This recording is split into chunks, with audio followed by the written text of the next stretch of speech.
हमारे जीवन में समय सबसे मूल्यवान संपत्ति है। यदि हम इसे सही तरीके से उपयोग नहीं करते तो यह धीरे धीरे हमारे हाथ से फिसल जाता है और हमें पछतावे के अलावा कुछ नहीं मिलता।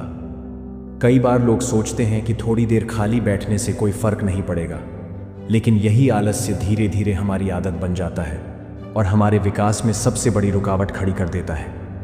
कहानी एक ऐसे युवक की है जिसने आलस्य और समय की बर्बादी के कारण कई अवसर खो दिए, लेकिन जब उसे अपनी गलती का एहसास हुआ तो उसने अपने जीवन को पूरी तरह बदल दिया। इस प्रेरणादायक कहानी के माध्यम से हम यह समझेंगे कि क्यों हमें कभी भी खाली नहीं बैठना चाहिए और कैसे निरंतर प्रयास हमें सफलता की ओर ले जा सकते हैं। एक छोटे से गांव में अमित नाम का एक युवक रहता था। वह पढ़ाई में होशियार था और उसके माता पिता को उम्मीद थी कि वह बड़ा होकर कुछ बड़ा करेगा। लेकिन अमित में एक बहुत बड़ी कमजोरी थी।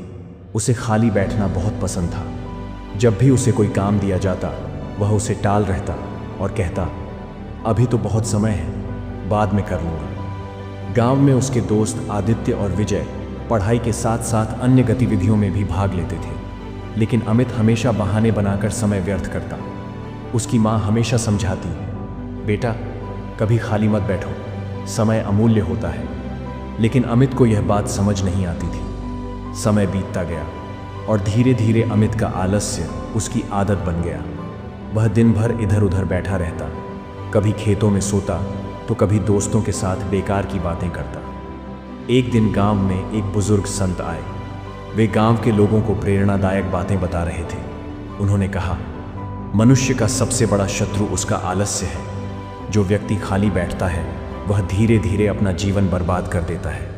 समय को व्यर्थ करने वाला व्यक्ति एक दिन पछताता जरूर है, लेकिन तब तक बहुत देर हो चुकी होती है।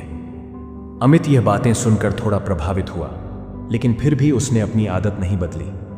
कुछ साल बाद गांव में एक बड़ी कंपनी आई जो योग्य युवाओं को नौकरी देने के लिए इंटरव्यू कर रही थी। अमित के दोस्त आदित्य और विजय ने इस अवसर का पूरा लाभ उठाया और नौकरी पाली। अमित भी इंटरव्यू देने गया, लेकिन जब उससे पूछा गया कि उसने अब तक क्या किया है तो उसके पास कोई ठोस जवाब नहीं था। उसने ना कोई कौशल सीखा था, ना कोई अनुभव प्राप्त किया था। नतीजा यह हुआ कि उसे नौकरी नहीं मिली। जब अमित अपने दोस्तों को सफल होते देख रहा था तब उसे अपनी गलती का एहसास हुआ। उसने पहली बार महसूस किया कि उसका खाली बैठना ही उसकी सबसे बड़ी कमजोरी है। अब अमित ने ठान लिया कि वह कभी खाली नहीं बैठेगा। उसने छोटे छोटे कामों से शुरुआत की। वह सुबह जल्दी उठकर पढ़ाई करने लगा, गांव के बड़े बुजुर्गों से सीखने लगा और अपने समय का सही उपयोग करने लगा। कुछ ही महीनों में उसकी सोच और आदतें बदल गईं। वह खुद को पहले से ज्यादा ऊर्जावान महसूस करने लगा। धीरे धीरे उसने नई नई चीजें सीखनी शुरू की। किसानों से खेती के गुण सीखे, बढ़ई से लकड़ी का काम सीखा और अपने पिता के व्यवसाय में भी हाथ बटा लिया। अमित की मेहनत रंग लाई। एक दिन उसके गांव में एक नई तकनीक वाली खेती की योजना आई। क्योंकि अमित ने खेती के गुण सीख लिए थे, उसने इस योजना में भाग लिया और आधुनिक खेती की शुरुआत की।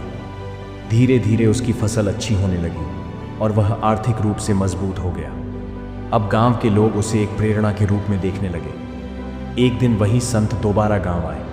इस बार अमित उनके पास गया और अपने बदलाव की कहानी सुनाई। संत मुस्कुराए और बोले, देखा बेटा, जो व्यक्ति कभी खाली नहीं बैठता वही अपने जीवन में आगे बढ़ता है। अमित ने सिर झुकाकर कहा, संत जी, आपने सही कहा था। मैं अब कभी भी समय बर्बाद नहीं करूंगा। इसके बाद अमित ने गांव के युवाओं को भी प्रेरित करना शुरू किया और अपने अनुभव से उन्हें सिखाने लगा कि कभी खाली मत बैठो, क्योंकि खाली बैठना ही सबसे बड़ा पतन है।